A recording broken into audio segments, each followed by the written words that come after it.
para pimpinan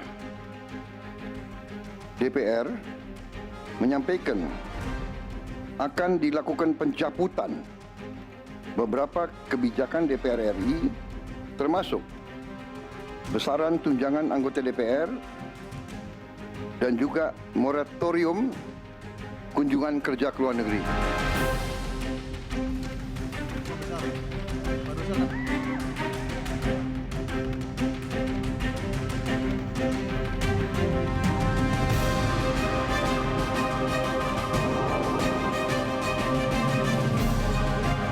Ini bukan penyampaian aspirasi, ya. Jadi semua aparat negara akan selidiki siapa yang bertanggung jawab, ya.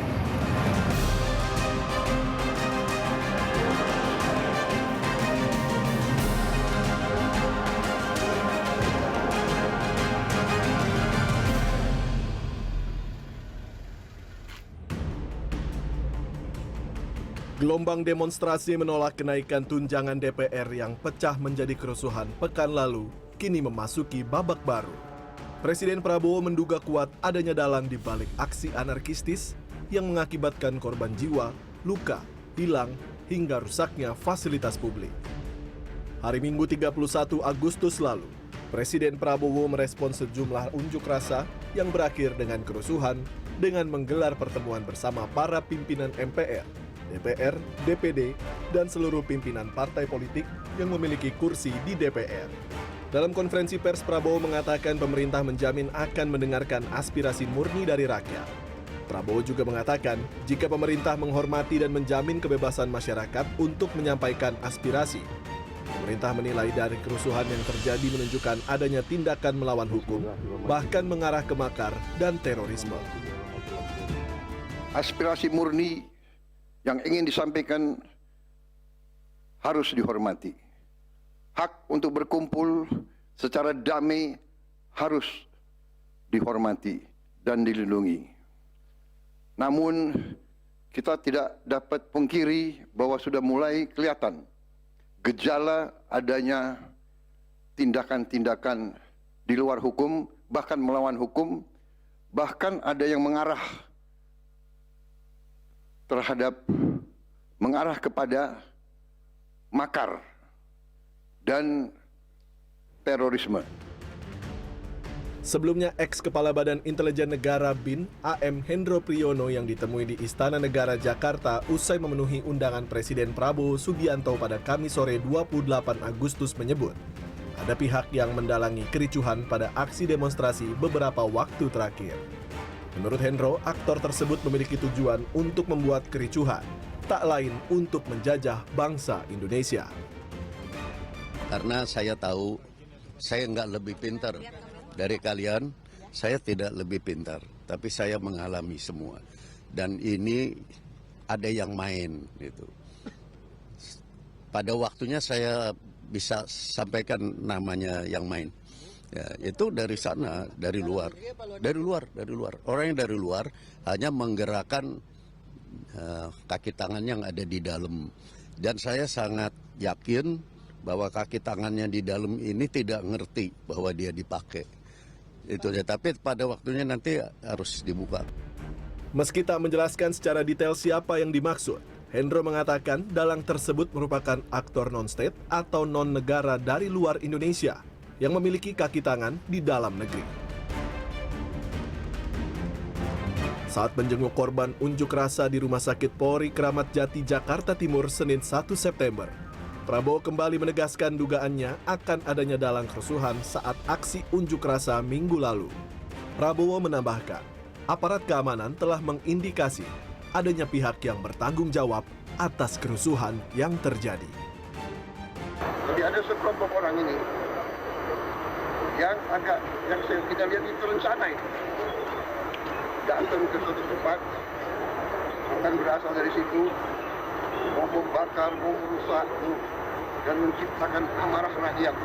Ini tindakan-tindakan makar ini. Ini bukan penyampaian aspirasi, ya. Jadi semua aparat negara akan selidiki siapa yang bertanggung jawab? Ya. Saya menduga itu sudah ada indikasi-indikasi dan kita akan tidak ragu-ragu. Saya tidak ragu membela rakyat. Saya akan hadapi mafia-mafia dan sekuat apapun saya hadapi atas nama rakyat. Saya bertekad memberantas korupsi. Sekuat apapun mereka. Demi Allah, saya tidak akan mundur setapapun. Saya yakin rakyat bersama saya. Menindaklanjuti pernyataan Presiden Prabowo, Kapolri Jenderal Polisi Listio Sigit Prabowo mengatakan akan menindak tegas mencari pelaku dan aktor yang membiayai aksi unjuk rasa anarkistis. Menurut Kapolri, penyampaian aspirasi dengan cara merusak menimbulkan korban luka dan jiwa, serta kerugian materi. Kapolri akan jalankan perintah Presiden untuk mengembalikan situasi dan rasa aman di tengah masyarakat. Nah, tentunya Polri akan bergerak sesuai dengan bukti di lapangan. Kita akan menarik mulai dari fakta yang kita dapat, akan terus kita cari pelaku di lapangan, aktornya, siapa yang membiayai, semua akan kita cari. Pak, di Satu Indonesia ini udah ada berapa orang yang diamanin sih Pak? Dan udah ada tersangka belum sih? Sudah lumayan banyak, tapi belum kami impun. Ada beberapa yang sudah ditangkap, namun karena masih terus bertambah, nanti akan kita... Adapun unjuk rasa yang berlangsung minggu lalu dipicu sejumlah faktor, mulai dari sikap dan anggota DPR yang dinilai nirempati terhadap kondisi publik, terkait tunjangan yang mereka terima, hingga kematian driver ojek online Avan Kurniawan usai dilindas rantis Brimob Polri. Tim Liputan CNN Indonesia.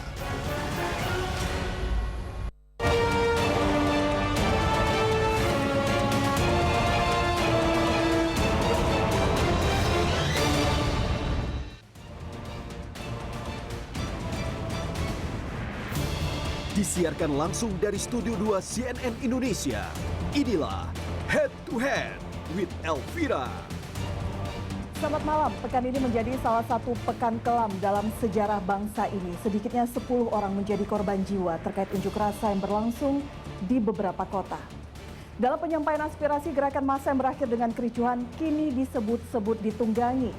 Presiden bahkan menyebut ada upaya makar dan mafia di balik kericuhan yang terjadi.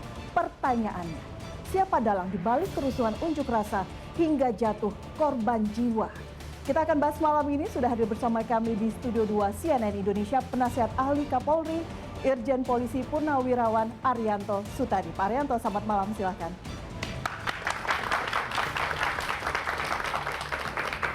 Terima kasih waktunya Pak Arianto, silahkan. Kemudian juga, silahkan Pak. Saya undang pengamat intelijen Ridwan Habib. Mas Ridwan, selamat malam, silahkan bergabung. Apa kabar Mas? Dan juga kami undang Direktur Eksekutif Parameter Politik Indonesia, Adi Prayitno. Mas Adi Pray, selamat malam. Bukan mahasiswa gayanya, tapi Mas Adi Pray. Dan juga Koordinator Pusat BEM seluruh Indonesia, Muzamil Ihsan. Adik kami, Muzamil, silakan. Apa kabar? Mahasiswa Universitas Sumatera Utara, silakan Muzamil.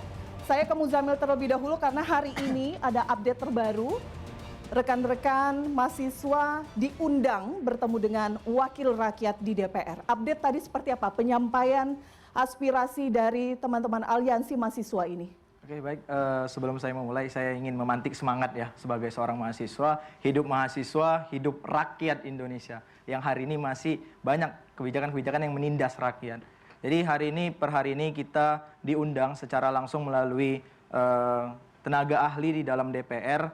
Tepatnya semalam kemarin kita diundang untuk berhadir bersama organisasi lain, Cipayung, kemudian aliansi-aliansi mahasiswa yang lain untuk menyampaikan tuntutan-tuntutan kita terhadap persoalan bangsa hari ini. Nah, kita pastikan bahwasannya perjuangan kita yang ada di lapangan sampai kepada parlemen, alhamdulillah kita sampaikan secara langsung. Dan harapan kita inginkan bukan hanya hari ini sebagai formalitas untuk meng-cooling down suasana, tetapi yang kami inginkan adalah langkah yang konkret setelah ini atas tindakan-tindakan ataupun persoalan-persoalan yang sudah kami paparkan tadi. Banyak sekali tuntutan-tuntutan dari masing-masing aliansi, Cipayung, dan lain sebagainya. Nah, yang kita harapkan adalah satu, itu ada tindakan-tindakan yang konkret dalam jangka pendek, menengah, dan jangka panjangnya seperti apa. Seperti Baik. itu, Kak. Tadi juga salah satu rekan Anda ada yang menyampaikan pada saat forum berlangsung, meminta proses investigasi dilakukan karena ada pernyataan dari Presiden, ada upaya makar dalam aksi yang berujung dengan kericuhan beberapa waktu lalu. Ya, kita melihat statement yang dikeluarkan oleh Bapak Presiden kita, Prabowo Subianto, bahwasannya beliau mengatakan ada tindakan makar dari aksi demonstrasi yang dimulai dari 25 sampai dengan 2 September.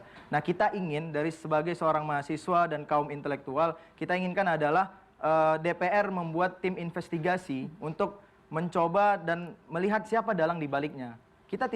Sebenarnya kita fokusnya bukan kepada siapa dalangnya, tetapi kita fokus kepada tuntutan kita terkait dengan DPR, kemudian pemerintah hari ini kepercayaannya sudah kurang di rakyat, karena ya kemarahannya juga semakin besar akibat dari pemerintah hari ini. Oke, tapi teman-teman mahasiswa merasa dirugikan tidak? Karena kemudian seharusnya ini menjadi momentum mahasiswa menyampaikan aspirasi, tapi berakhir dengan kerusuhan dan korban jiwa.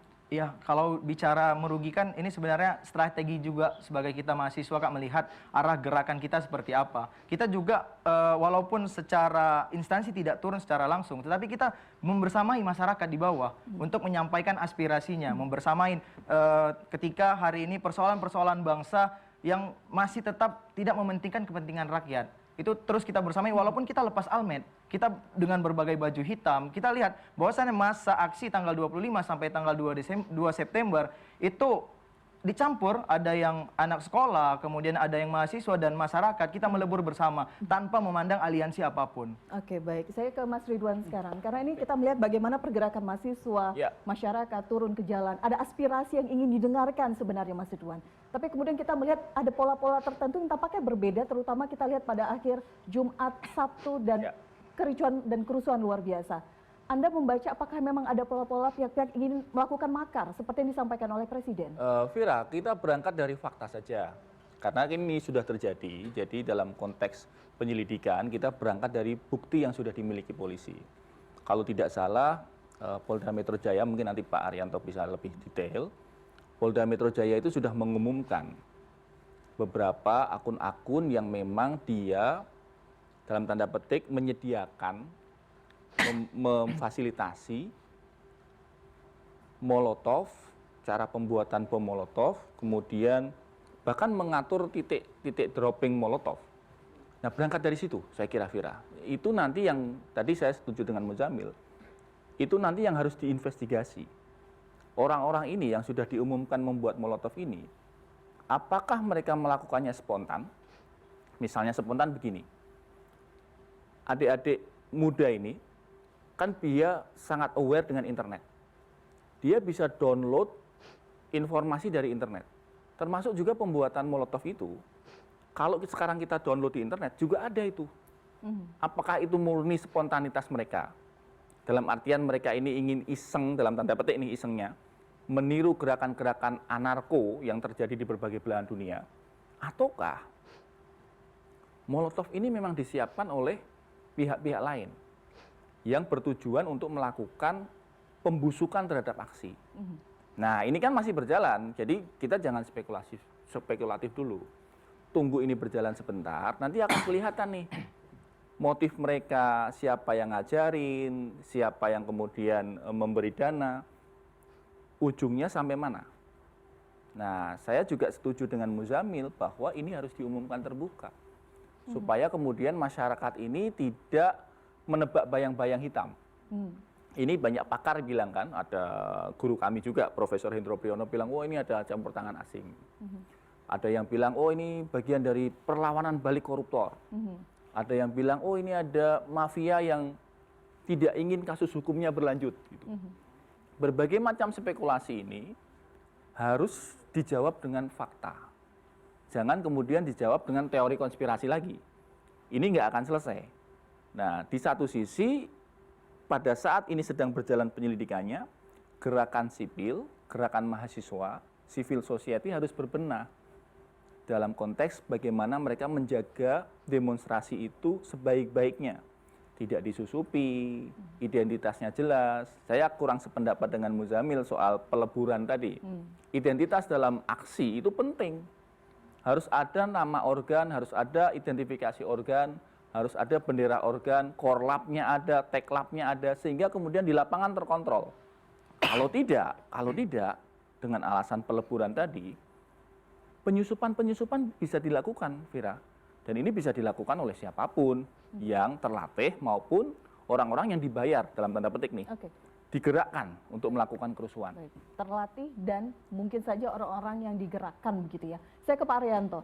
Pak Arianto, kita melihat bagaimana peran Polri sejak awal ini menjadi satu rangkaian ya Pak ya, dari tanggal 25, 26, 27, 28, 29 hingga tanggal 2. Bagaimana kemudian Pak sejauh ini memang melihat apakah betul ada pihak-pihak yang menggerakkan, yang bermain, ada dalang tertentu? Saya yakin betul, karena begini ya, saya menceritakan ini dari pengalaman saya menangani riot mengenai unjuk rasa ya. Unjuk rasa itu sekarang yang rame headline-nya kan seakan ini unjuk rasa yang ditangani secara represif sehingga menimbulkan anarkis. Kan gitu kan ya, dan banyak korban yang ada. Saya ingin menceritakan ya, jalannya unjuk rasa di Indonesia ini sejak tahun 1998-an, sejak pasca daripada diumumkannya kebebasan menyampaikan pendapat. Sebelum itu, polisi kalau disuruh nangani suatu keributan di lapangan itu, dia mesti doktrinnya adalah mengamankan, kemudian menangkap pelaku dan sebagainya. Sehingga banyak cenderung berbuat eksesif lah. Tetapi sejak diumumkannya undang-undang penyampaian pendapat di muka umum itu di situ doktrin kita berubah. Karena apa? Di dalam undang-undang itu bunyinya kan gini, setiap orang boleh bebas menyampaikan pendapatnya, dan tugas polisi ketika mengamankan unjuk rasa itu atau penyampaian pendapat itu, tugas polisi adalah mengamankan mereka itu untuk beraspirasi secara bebas, aman sampai selesai. Makanya sistem perizinan pun tidak minta izin, bunyinya kan cuma pemberitahuan. Baik. Pemberitahuan itu maksudnya supaya polisi bisa menyiapkan berapa orang yang untuk mengamankan itu. Pak Arianto, saya harus jeda dulu, begitu kita akan langsung ke Barreskrim Polri, kita akan melihat ada konferensi pers yang akan disampaikan terkait kasus tindak anarkis yang terjadi saat unjuk rasa pekan lalu. Dan akun Instagram Aliansi Mahasiswa Penggugat. Pasal yang dipersangkakan terhadap tersangka WH adalah pasal 51 ayat 1 junto pasal 35 Undang-Undang Nomor 1 Tahun 2024 tentang perubahan kedua atas Undang-Undang Nomor 11 Tahun 2008 tentang informasi dan transaksi elektronik dengan ancaman penjara paling lama 12 tahun. Pasal 48 ayat 1 junto pasal 32 ayat 1 Undang-Undang Nomor 11 Tahun 2008 tentang informasi dan transaksi elektronik, ancaman penjara paling lama 8 tahun.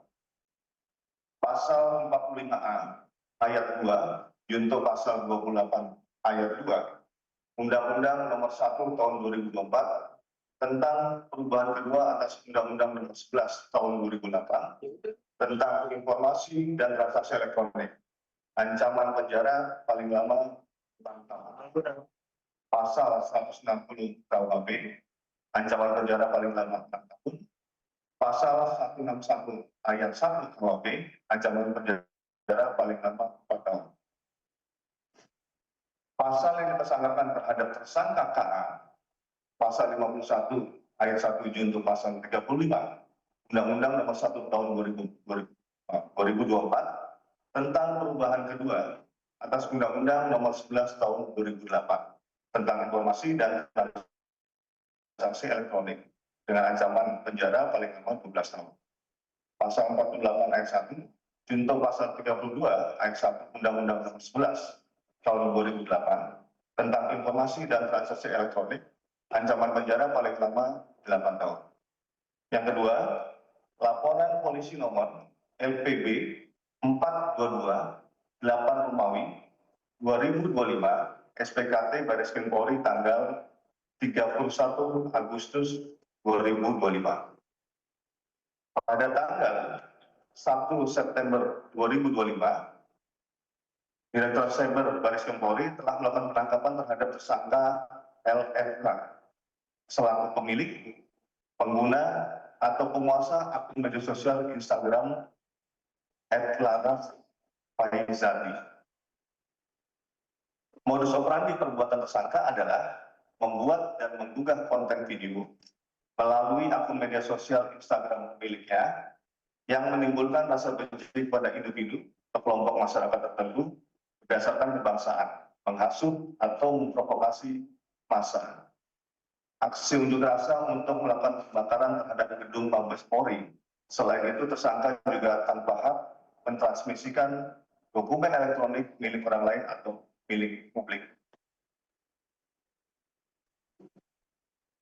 Tersangka LFK, umur 26 tahun, pekerjaan pegawai kontrak lembaga internasional, yang barang bukti yang disita dari tersangka LFK diantaranya 1 KTP atas nama LFK, 1 unit handphone, 1 akun Instagram atas nama @laras_faizati. Terhadap tersangka dilakukan penahanan di rumah tahanan Baris Krim Polri sejak tanggal 2 September 2025. Nah, kalau kita melihat visualisasi bahwa yang bersangkutan mengunggah postingan tersebut, kemudian menunjuk kepada lokasi, dan di sebelahnya adalah visualisasi pada saat terjadinya unjuk rasa di depan Mabes Polri.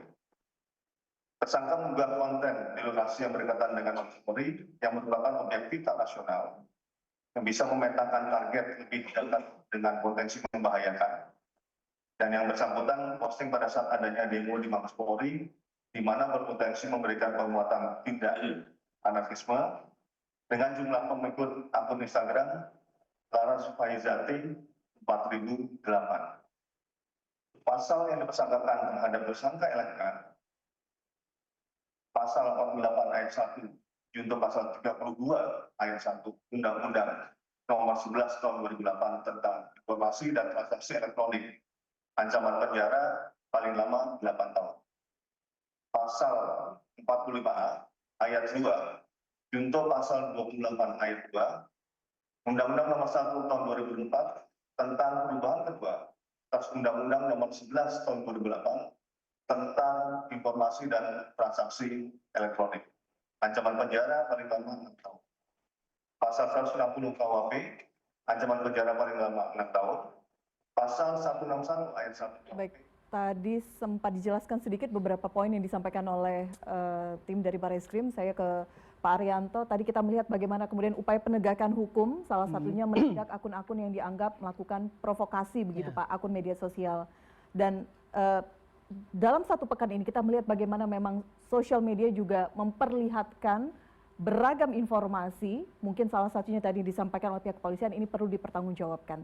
Sebelum kita masuk ke sana, saya ingin mendengarkan tadi yang ingin Anda sampaikan, bagaimana penyampaian aspirasi itu Pak. Ya, jadi teorinya ya, untuk mengamankan unjuk rasa itu sejak tahun 98 itu, polisi sudah didoktrin bahwa dia kalau tugas di lapangan adalah tugas yang pertama adalah mengamankan itu dan mengamankan penonton. Tetapi di dalam prakteknya, di dalam setiap unjuk rasa itu, pasti disusupi oleh kelompok perusuh, kelompok yang penunggang situ. Artinya penyusup itu biasa menurut Pak Arianto? Sudah terjadi sejak dulu. Karena apa? Kerumunan di lapangan itu sangat mudah sekali untuk menimbulkan suatu chaos. Itu ya.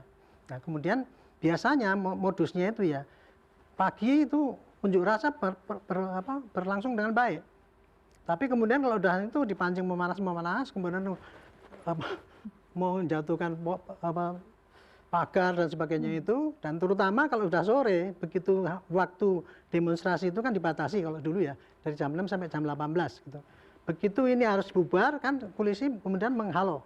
Disitulah para perusuh itu memancing kekeruan. Tujuan mereka apa Pak? Untuk menimbulkan chaos.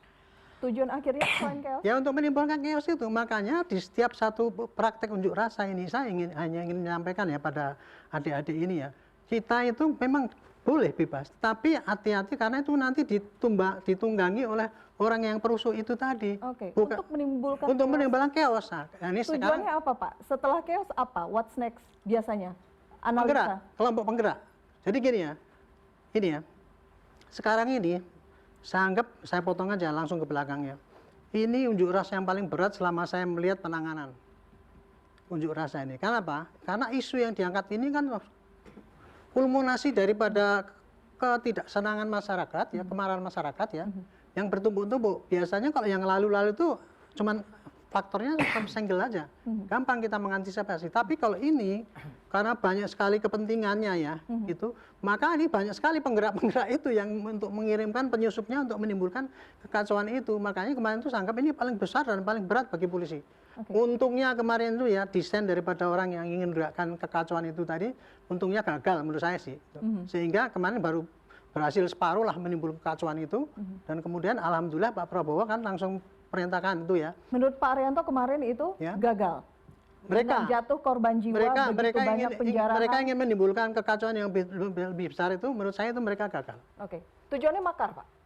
Nah, saya nggak ngerti politik. Karena presiden menyebutkan. Pak Presiden itu ya tadi mengatakan ini ada makar, gitu kan? Itu saya yakin bahwa Pak Prabowo itu mengatakan bahwa kerusuhan ini ditimbulkan.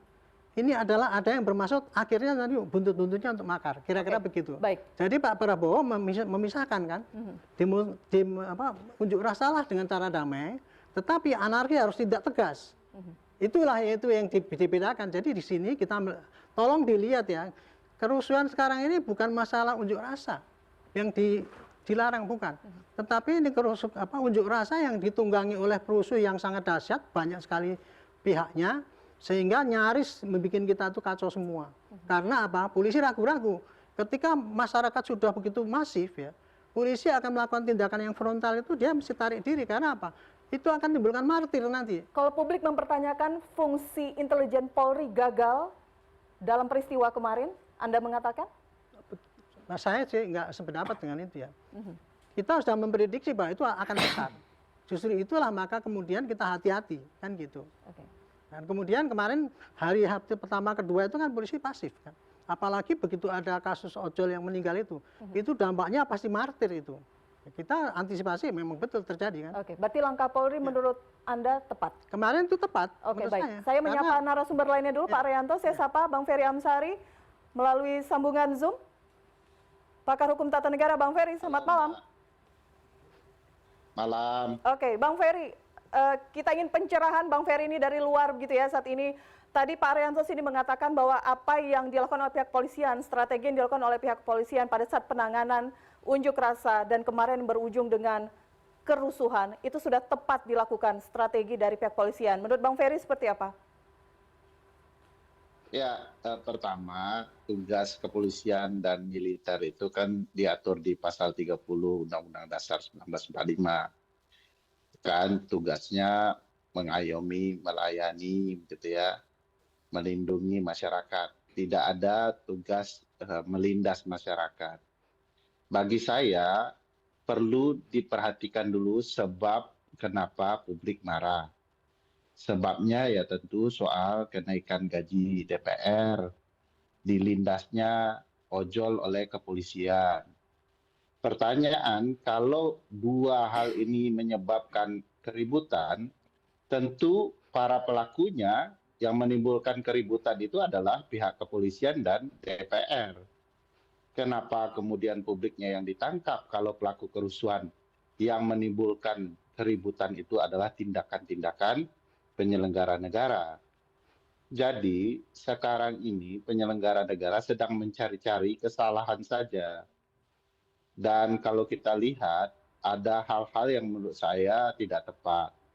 Satu, ketika kita bicara hak orang untuk menyampaikan pendapat. Tentu saya sepakat menyampaikan pendapat harus dengan cara-cara yang diizinkan oleh negara dan tidak merugikan hak orang lain. Pertanyaannya, sehebat apa pengunjuk rasa kemarin sehingga bisa membakar dan terjadi di seluruh tanah air, bensinnya itu sebanyak apa, gitu ya. Tadi Mbak Fira mengatakan bahwa intelijen kita gagal. Saya sepakat intelijen kita gagal. Sebab pengamat intelijen lebih suka mengamati pelaku demo dibandingkan langkah-langkah intelijennya sendiri. Kalau memang sudah bisa diperkirakan, kenapa tidak dicegah begitu ya? Kalau kemudian sudah diketahui, kenapa tidak dihalangi kalau ada tindakan-tindakan anarkis? Bagi saya aneh saja ada orang menyampaikan jangan takut di media sosial, dianggap kegiatan menghasut sehingga menimbulkan kerusuhan. Apalagi dianggap makar. Ini kayaknya tidak paham apa itu makar begitu ya. Tindakan makar itu kan mengambil alih kekuasaan yang sah atau melawan kekuasaan yang sah. Demonya saja tidak di istana begitu ya. Bagaimana mungkin itu dianggap sebagai tindakan makar. Jadi presiden pun menggunakan bahasa-bahasa yang menurut saya tidak tepat. Bahasa-bahasa yang menambah keresahan di masyarakat. Oke, baik. Jadi pilihannya juga. Baik, Bang Ferry, kita kasih kesempatan Pak Arianto merespon itu terlebih dahulu. Jika tahu, kenapa tidak dicegah, Pak? Tahu apa? Secara intelijen. Iya. Ketika Anda mengatakan bahwa ini sebenarnya fungsi intelijen sudah berjalan, Iya. tapi jika ada potensi ke sana, kenapa kemudian tidak Kita itu dicegah? tahu ya kemarin itu bahwa ini dengan banyaknya itu ya apa, hasutan-hasutan lewat medsos itu ya, kan terjadi akan pengarahan banyak sekali itu yang akan dikerahkan ke situ. Makanya kita sudah memprediksi ini pasti akan ramai sekali gitu kan. Kita hati-hati menangani itu gitu. Itu yang memang kita tidak gegabah menangani itu makanya. Tetapi sudah dicoba sedemikian rupa, ternyata kita ada suatu musibah kalau menurut saya. Kebetulan kok ada ojol yang dipelites oleh Brimob itu. Itulah yang memicu yang jadi gede sekali itu ya. Itu tidak direncanakan kalau menurut saya itu. Nah, atas kemudian menghadapi yang seperti itu, maka polisi pertama kali tidak begitu represif. Mereka menyerang markas Brimob ya kita bertahan saja. Dan itu pun dia nggak berani bertahan sendiri, mesti dikabar oleh tentara. Karena kalau polisi mempertahankan itu pasti nanti akan terjadi martir yang lebih besar lagi. Itulah kira-kira. Jadi judulnya gini, peristiwa sekarang ini bukan masalah penyampaian pendapat, ya, yang kemudian ditindakin oleh polisi dan kemudian berakibat banyak korban itu. Bukan itu. Yang terjadi sekarang ini adalah rencana pembikinan onar oleh orang-orang penyusup itu memanfaatkan banyaknya kebencian masyarakat yang itu. Itulah yang harus kita waspadai. Siapa itu? Itulah orang yang mau mengadu domba antara kita. Oke. Makanya saya memperingatkan juga, kita ini diadu domba ini kayak gini. Seperti saya diadu domba dengan Pak Ferry, karena pendapatnya berbeda-beda. Tapi saya nggak mau menentang pendapat orang lain. Saya hanya menceritakan inilah yang terjadi gitulah. Oke. Makanya itulah Pak Presiden, saya kalau menurut saya tepat. Beliau kan view-nya kan view helikopter ya. Yang penting negara itu selamat kan. Bagaimana cara menyelamatkan negara yang kacau seperti kemarin itu? Satu, himbau pada ini supaya dengan damai dan anarkis tindak tegas. Saya kira hanya dengan begitu kemarin untung jadi agak mereda. Baik. Dan sekarang kita selamat lah itu berkas Pak Prabowo mengarahkan seperti itu. Oke, baik. Kami juga mengundang perwakilan dari istana sebenarnya, tapi tidak bisa hadir. Baik, Bang Ferry singkat saja sebelum kita jeda. Ya, ini logika sederhana saja Pak Arianto tadi dengan segala hormat kepada beliau ya. Kalau ini dianggap makar, tidak mungkin setelah semua ini agak mereda, presiden pergi ke luar negeri. Mana ada presiden menganggap sedang terjadi keributan, apalagi upaya makar, lalu langsung ke luar negeri. Bagi saya itu nggak masuk akal. Pilihan diksi itu hanya melebih-lebihkan, dan itu kebiasaan buruk Pak Prabowo ya. Melebihkan sesuatu yang seharusnya tidak dikapitalisasi seperti itu. Bagi saya banyak hal yang perlu hati-hati direspon. Kalau memang antara pejabat dan rakyat itu tidak sesuai. Tadi kan Pak Arianto kan bagus mengatakan ini ada dalang yang membuat keributan. Dalangnya itu adalah tindakan satu, DPR menaikkan gaji sesukanya, menaikkan pajak untuk rakyat, joget-joget, mengatakan rakyat tolol gitu ya. Ini penyebabnya. Penyebab tindakan yang harusnya menimbulkan kerusuhan bagi saya adalah penyelenggara negara, dalam konteks ini DPR gitu ya. Nah, aneh kalau kemudian yang ditudingkan kepada rakyat yang kecewa dengan tindakan wakilnya. Jadi bagi saya ini tidak berimbang dan tidak sehat kalau memandang rakyat selalu ditempatkan sebagai masalah. bagi saya ini bukan soal adu domba, ini berlebihan menurut saya. Kita hanya berbeda pandangan melihat konstitusi harus dijalankan seperti apa. Misalnya tadi Pak Arianto mengatakan soal tidak ada izin sekarang. Memang harus diingat pasal 10 Undang-Undang 9 tahun 98 itu tentang penyampaian pendapat di muka umum mengatakan memang tidak pakai izin, tapi harus wajib memberitahukan kepada kepolisian. Jadi pihak sudah melakukan itu, secara hukum tindakan mereka untuk menyampaikan pendapat itu sah.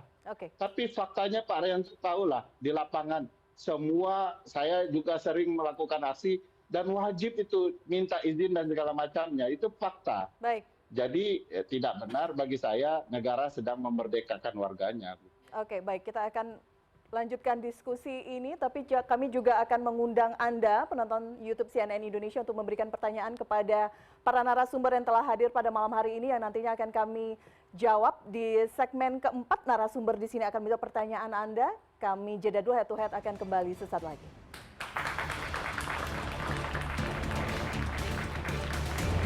Bentar ya, Pak.